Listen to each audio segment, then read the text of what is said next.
Bueno, chicos y chicas, fuerza-tensión.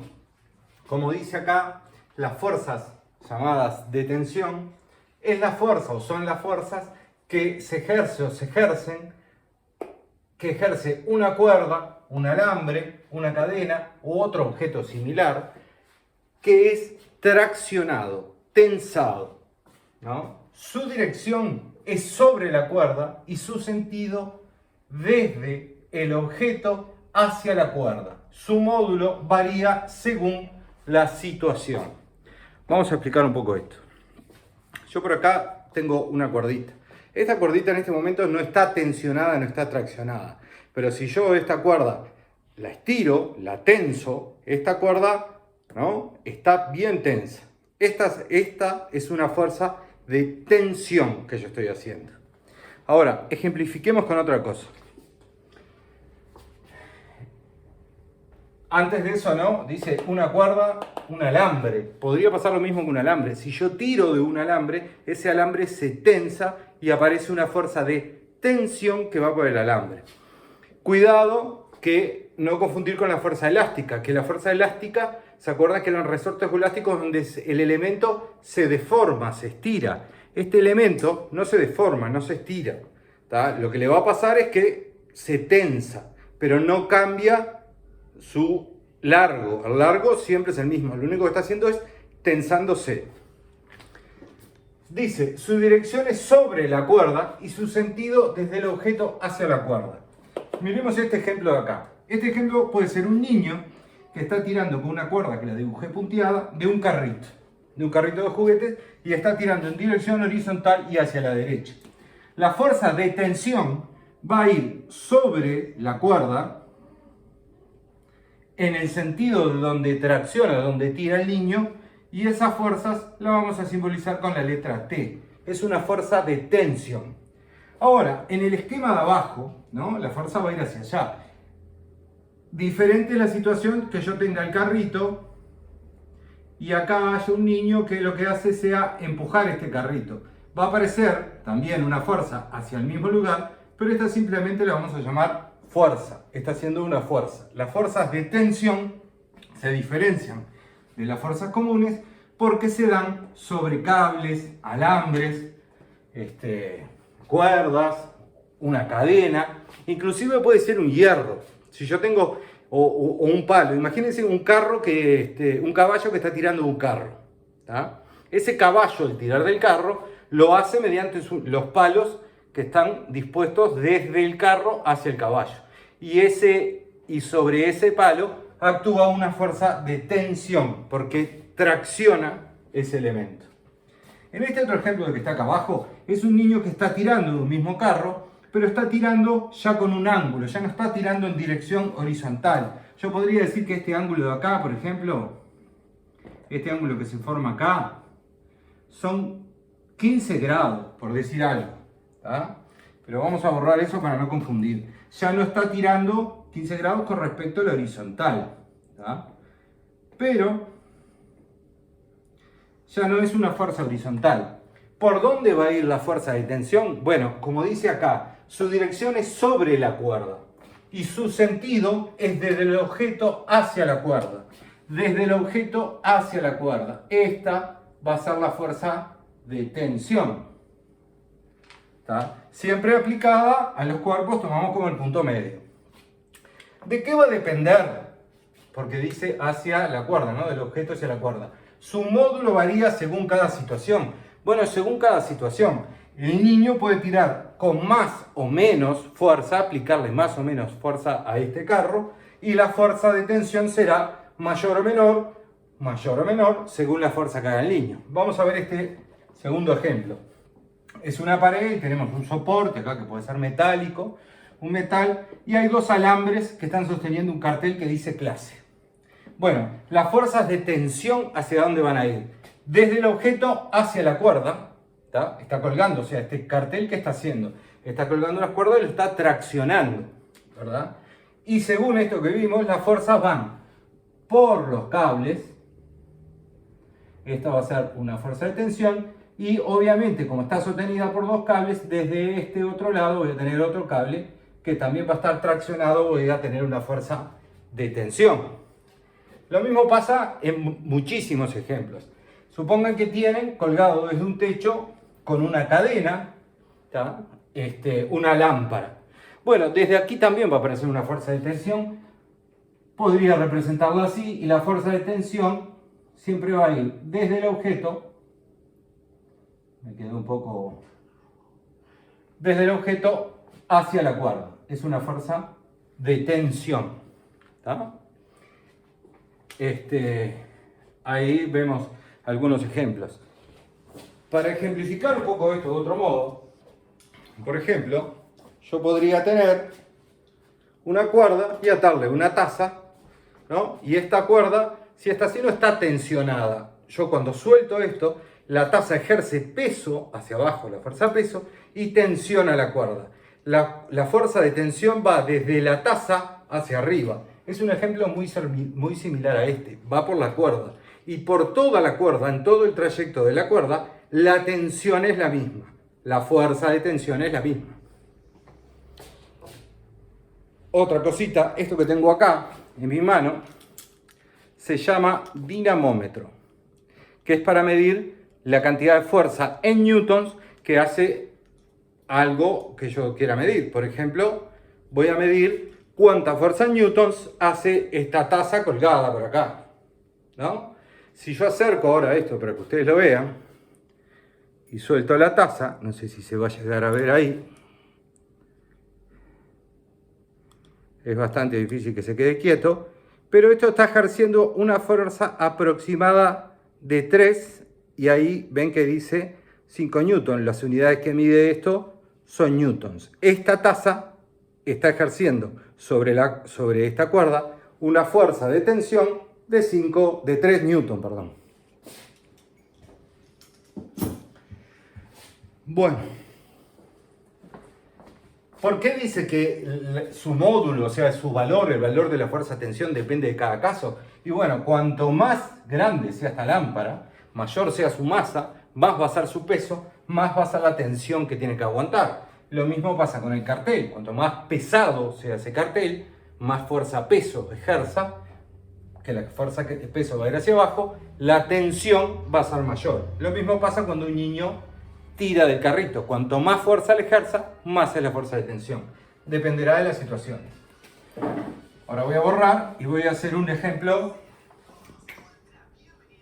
clásico que lo van a usar, por ejemplo, el año que viene, en cuarto año, cuando estudien ondas. Vamos a suponer esto. Tenemos una pared. Aquí hay una mesa que está apoyada contra la pared, y sobre esta punta tenemos una polea, o sea, una ruedita. Y la cuerda está fija a la pared, agarrada a la pared, pega la vuelta sobre esta ruedita y baja. Y aquí se le cuelga una pesa, ¿verdad? Vamos a hacer esto un poquito más largo. Este sería el piso, ¿no? ¿Qué es lo que va a pasar en este caso? Bueno, estamos en un caso similar a este, ¿no? Es un peso que está colgando de una cuerda y hay una fuerza de tensión que va por esta cuerda. Este sería el caso. Hay una pesa y está colgando sobre esta cuerda. Ahora, sentémonos en el objeto, en este objeto por acá. Yo voy a decir que este objeto tiene una masa de 2,0 kilogramos, por ejemplo. Va a tener un 2,0 kilogramos. Yo podría averiguar la fuerza peso que está actuando en este objeto. ¿Cuánto es que pesa ese objeto? ¿Tá? La taza, 3 newtons, más o menos 3 newtons son 300 gramos. Bueno, esta masa que está colgando es una masa que está atada de 2 kilogramos.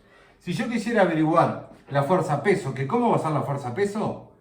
Vertical y hacia abajo. ¿Tá? Vamos a dibujarlo un poquito más grande. Vertical y hacia abajo. Esta sería la fuerza peso. Un poquito más corta, si no, no me va a entrar. Esta sería la fuerza peso.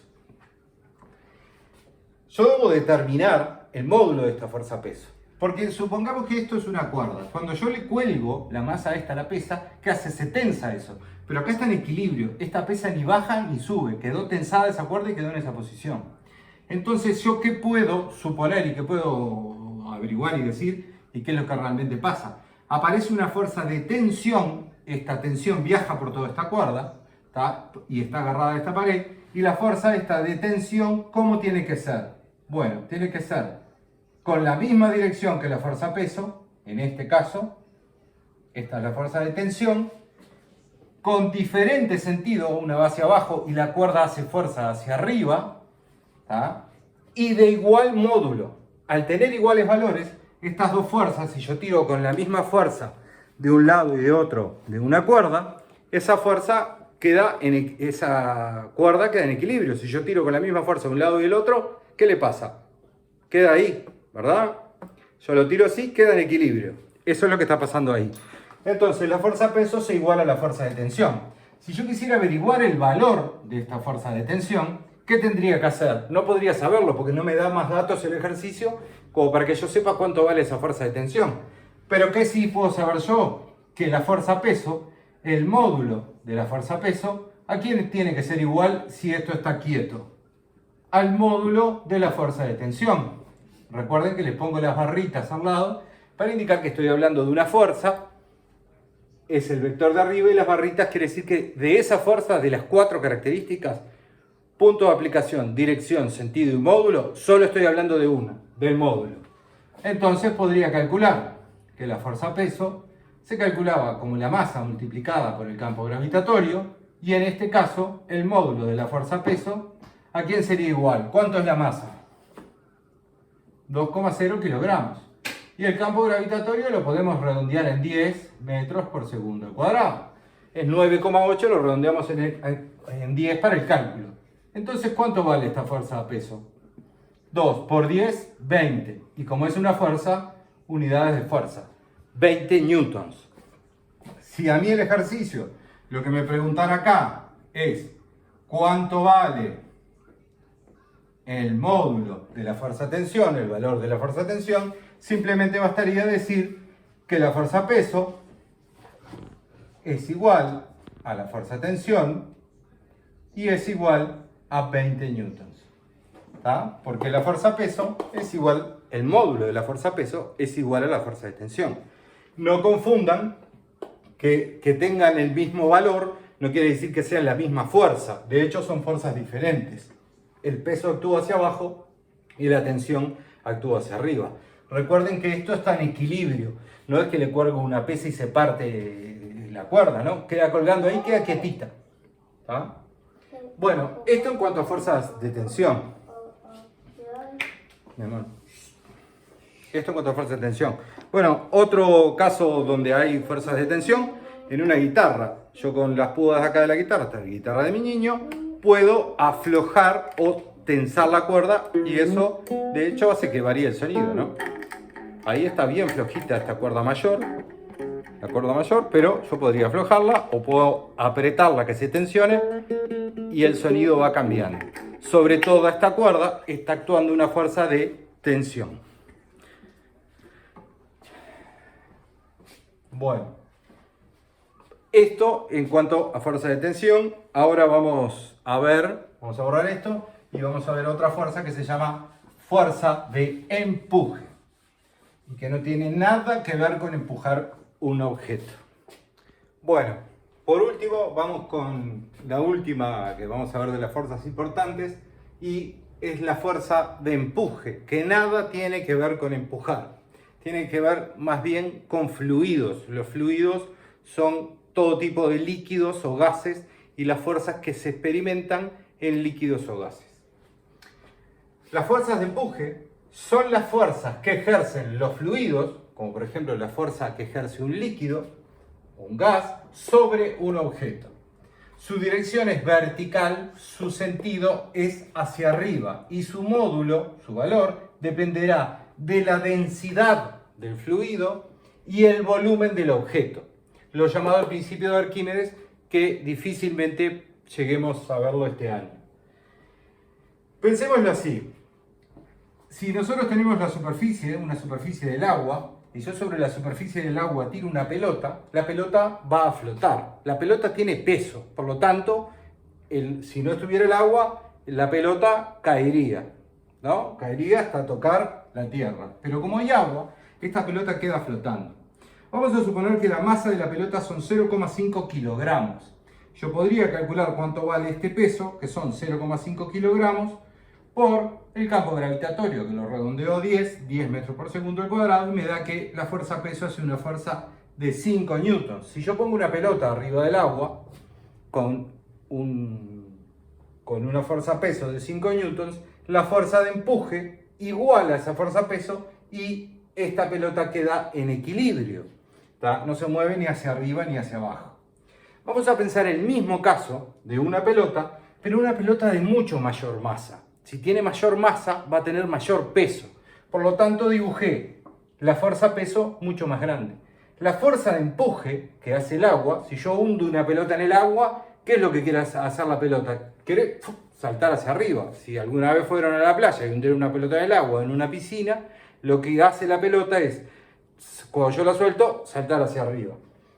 Si el peso es mayor que el empuje, la pelota se va a ir hundiendo. Fíjense que yo traté de dibujar dos pelotas iguales de igual volumen, ¿tá?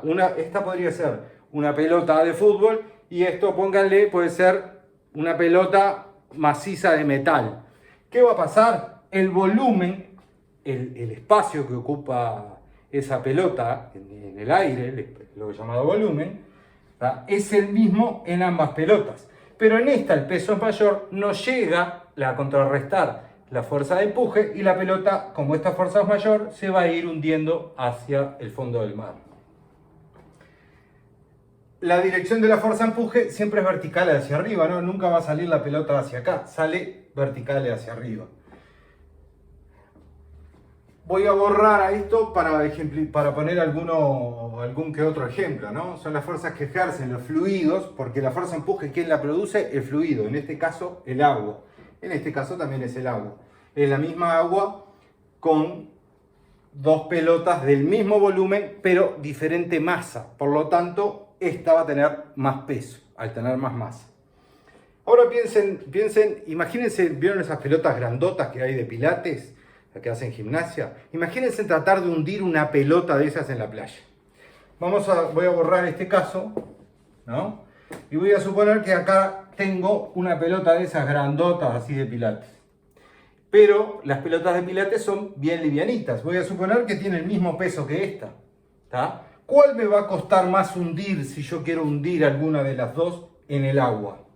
La que me va a costar más hundir siempre es esta pelota. ¿Por qué? Porque también depende del volumen del objeto. Cuanto el objeto más volumen tenga, más difícil va a ser hundirlo. No va a depender exclusivamente del peso. Si ambas pesan lo mismo, ¿tá? Yo podría tener esta pelota que se hundiera, si fuera el caso, y una pelota con mayor volumen que no se hundiera. ¿Por qué? Porque tiene mayor volumen. Y también depende de la densidad del fluido. El aceite es mucho más denso que el agua. Hundir algo en aceite es mucho más difícil que hundir algo en agua.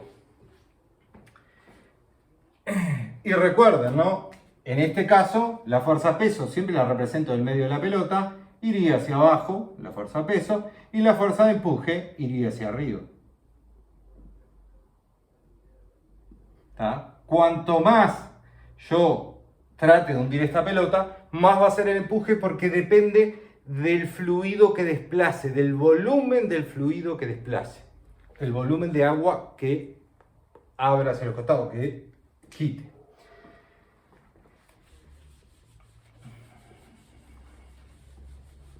Ahora, esos principios, el principio de Arquímedes y la fuerza de empuje, es fundamental, por ejemplo, si yo voy a construir un barco, un velero, ¿no? O un barco de hierro, vamos a hacer un barco que fuera un barco de estos que transportan contenedores, que van muy cargados, acá arriba están todos los contenedores, está lleno de contenedores, ¿no? Y este barco tiene tiene una parte hundida y otra parte, obviamente un barco en el agua, y otra parte está flotando. Es prácticamente imposible que el metal flote por sí mismo. Yo tiro un pedazo de metal al agua y se hunde porque la fuerza de empuje no es suficiente para el volumen. Pero acá la gracia es el volumen, ¿tá? El barco internamente es hueco. Eso hace, como la pelota, que sea difícil de hundir. No depende entonces la fuerza de empuje, el barco va a ejercer un peso hacia abajo y va a ser contrarrestado por la fuerza que hace el fluido, en este caso el agua, con una fuerza de empuje hacia arriba. De hecho, este es el principio por cual funcionan los submarinos. Imagínense que este boñato que dibujé acá es un submarino. ¿Cómo hace el submarino para subir, bajar, como para flotar? El submarino, cuando los hacen, están sobre la superficie.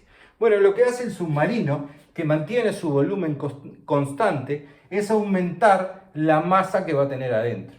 Entonces los submarinos tienen compartimientos, que yo los voy a hacer exagerado, y voy a dibujar 3 compartimientos. Cuando el submarino se quiere hundir, ¿qué es lo que hace? Llena estos 3 compartimientos de agua.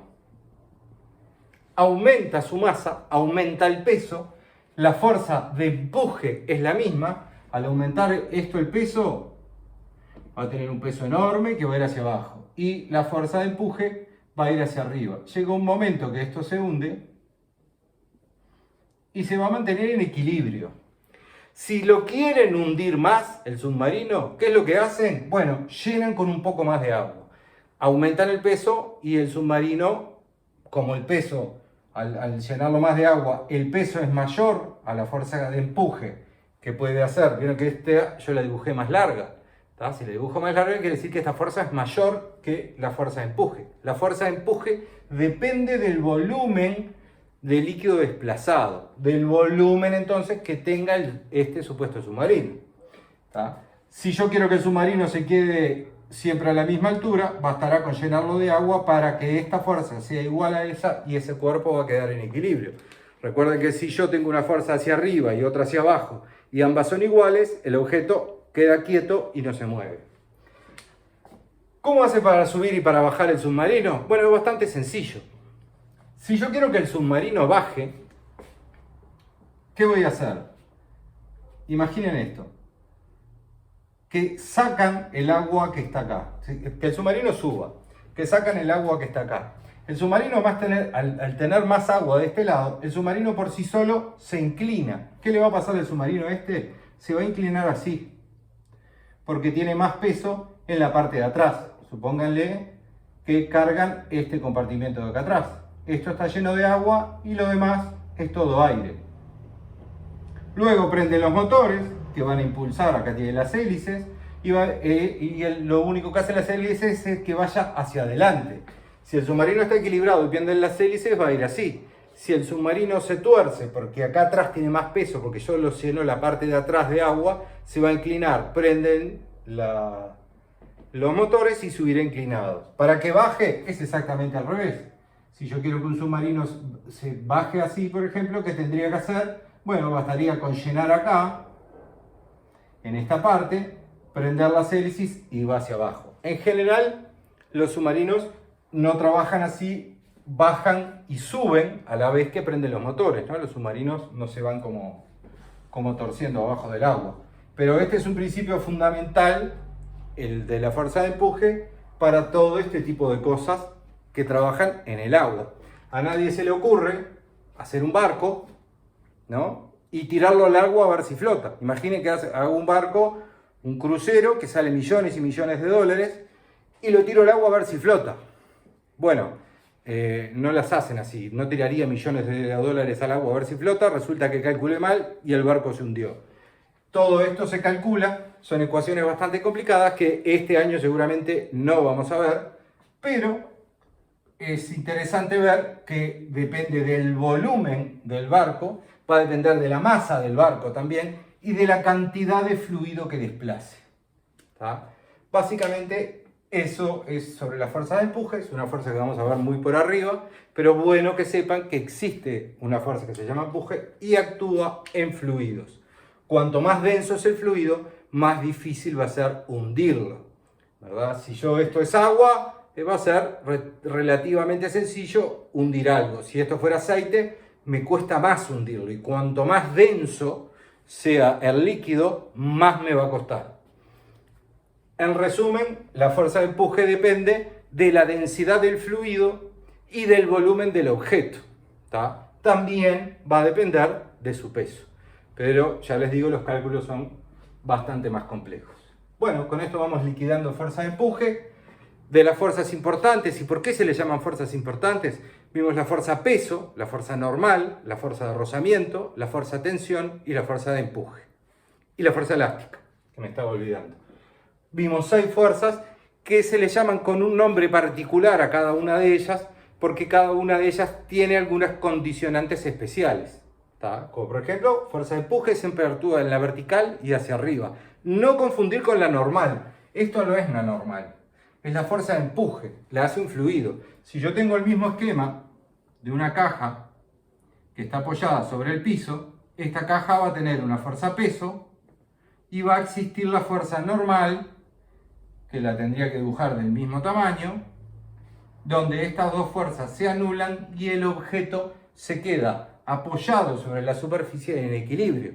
Pero la fuerza normal las producen superficies sólidas, una mesa, el piso. La fuerza de empuje se produce en un líquido. Obviamente yo no puedo hundir esto sobre una superficie de hormigón, ¿no? Sí puedo hundirlo en el fluido. Bueno, por acá vamos cortando la parte de fuerzas importantes. Hay otras fuerzas que actúan, todas estas fuerzas que estuvimos viendo actúan por contacto, ¿verdad? Hay otras fuerzas que no actúan por contacto. Por ejemplo, las fuerzas magnéticas. Si yo acerco dos imanes, esos imanes o se rechazan o se juntan. Esas son fuerzas magnéticas y son fuerzas que no actúan por contacto. No todas las fuerzas tienen que estar necesariamente en contacto, ¿tá? Y recuerden que siempre una fuerza, por definición, es una interacción entre dos cuerpos. En este caso, el submarino y el agua, el barco y el agua, la caja o la mesa y la superficie. Bueno, por acá vamos cortando. Lo próximo que vamos a empezar a ver es cómo sumamos fuerzas. Hasta luego.